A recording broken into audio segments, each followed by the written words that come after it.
కరీంనగర్ జిల్లా రాంపూర్లోని పోచంపల్లి జిల్లా పరిషత్ స్కూల్లో మంచులక్ష్మి సందడి చేశారు. టీచ్ ఫర్ చేంజ్ ద్వారా కరీంనగర్లోని 20 గవర్నమెంట్ స్కూళ్లలో స్మార్ట్ క్లాస్ రూమ్లు పెట్టడం సంతోషంగా ఉందని మంచులక్ష్మి అన్నారు. ఇప్పటికే ఆంధ్ర తెలంగాణలో 500 స్కూల్స్లో స్మార్ట్ రూమ్లు ఏర్పాటు చేయడం జరిగిందని చెప్పారు. క్వాలిటీ విద్య ద్వారా ప్రభుత్వ, ప్రైవేటు పిల్లలతో సరిసమానం కావాలన్నదే తమ ఆశయమని తెలిపారు. ఫ్యూచర్లో విద్య వెనుకబడకుండా ఉండటానికి తాము చేసే ఈ ప్రయత్నమే టీచ్ ఫర్ చేంజ్ అని అన్నారు మంచులక్ష్మి. ఒక స్మార్ట్ టీవీ పెట్టి దాంట్లో నాకు కూతురు ఉంది తెలుసా మీకు? అవును, తను 5th క్లాస్కి వెళ్తుంది తెలుసా. నాకు ఇంత హైట్ వచ్చేసింది అప్పుడే. 10 years తను ఏం చదువుకుంటుందో వాటిల్లో ఉన్న మంచి విషయాలన్నీ మీ క్లాస్ రూమ్ వరకు తీసుకొచ్చాం మేము.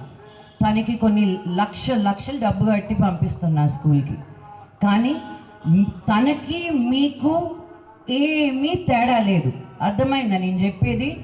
చదువుకుంటే తనకి ఎంత చదువు నేర్పించినా తను చదువుకోకపోతే వేస్ట్. ఇంకా మీకు ఏమీ లేకపోయినా మీరు ఇంత బాగా చదువుకున్నప్పుడు అప్పుడే మీకు నిజంగా ఏం మంచి చెయ్యాలో తెలుస్తుంది. మీకు నాకు ఏమీ తేడా లేదు. నేను స్కూల్కి వెళ్ళాను, మీరు స్కూల్కి వెళ్తున్నారు. మీకు బయట ఉన్న వాళ్ళకి చాలా తేడా ఉంది తెలుసు కదా మీకు. మీరు ఇక్కడ ఉండడం మామూలు విషయం కాదు.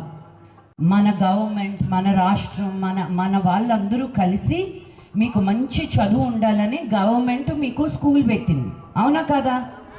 ఆ స్కూల్లో మీరు శుభ్రంగా చదువుకొని మంచి ఉద్యోగం తెస్తే అదే మీరు మా అందరికీ, ఇక్కడున్న వాళ్ళందరికీ ఇచ్చే బోల్డ్ అంత గిఫ్ట్. అర్థమైందా? యాదాద్రి కొండ అంత గిఫ్ట్ ఇచ్చినట్టు మీరు నాకు. బాగా చదువుకోండి అంతే. చదువు చదువు చదువు. మనకెందుకు, మేము చదువుకొని ఏం చేస్తాం, మాకు ఫ్యూచర్ లేదు, ఎవ్వరి మాట వినద్దు. మీరు మీ ఒక్కరి మాటే విని, నేను సార్ కూడా చెప్పిన ఇంకో సినిమా చూపించాలి మీకు అని. నేను రీసెంట్గా ఒక సినిమా చూసిన, హిందీ సినిమా. ఆ సినిమా పేరు 12th ఫెయిల్ అని. ఎవరు చూసినారు ఇక్కడ?